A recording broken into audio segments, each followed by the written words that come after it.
another day, another vlog.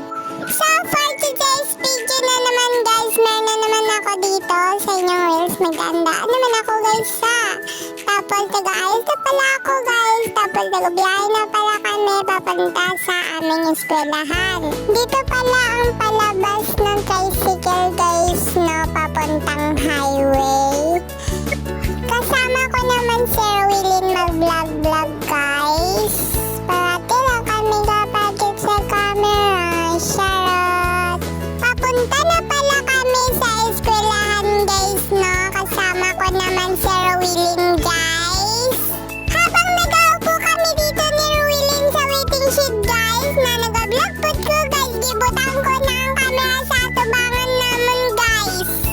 Nagatating na pala yung mga estudyante dito sa eskwelahan guys, no?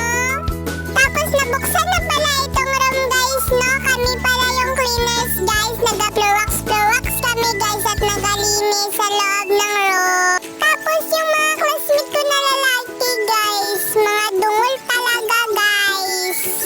Tapos parati lang sila nagalagay ng floorwax guys. Hindi sila nagakuha ng plapo guys para ipunas sa sahig guys. Tapos kaming dalawang babae ang cleaners guys. Tapos may tatlong lalaki na cleaners guys. Pero nagapunas sila ng bintana guys. Yung ibang cleaners guys, wala sila nagatulong sa amin guys. Iba man yung sa kanila guys. Sa labas man sila nagalinis guys. Kami dito kami sa loob eh. Kasi kung ano namin, part na namin ito, taga-biyernes. Tapos ginautusan ko yung mga lalaki guys na tumulong sa amin para matapos na mag-wax guys. Tapos ako yung ginautusan nila. Ginautusan ko na ganin sila tumulong sa amin para madali matapos. Ako pa talaga utusan nila. Grabe talaga mindset ng mga lalaki.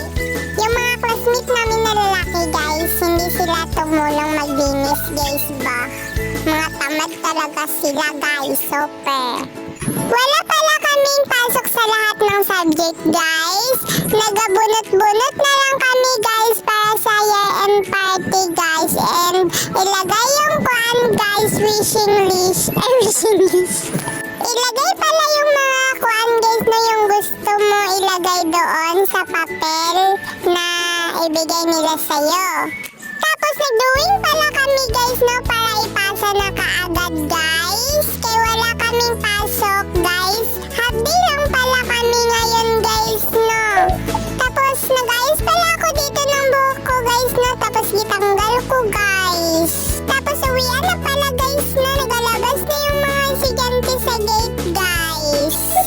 Tapos sabi pala ng classmate ko guys, no, videohan ko daw siya guys para isali ko daw siya sa vlog ko guys.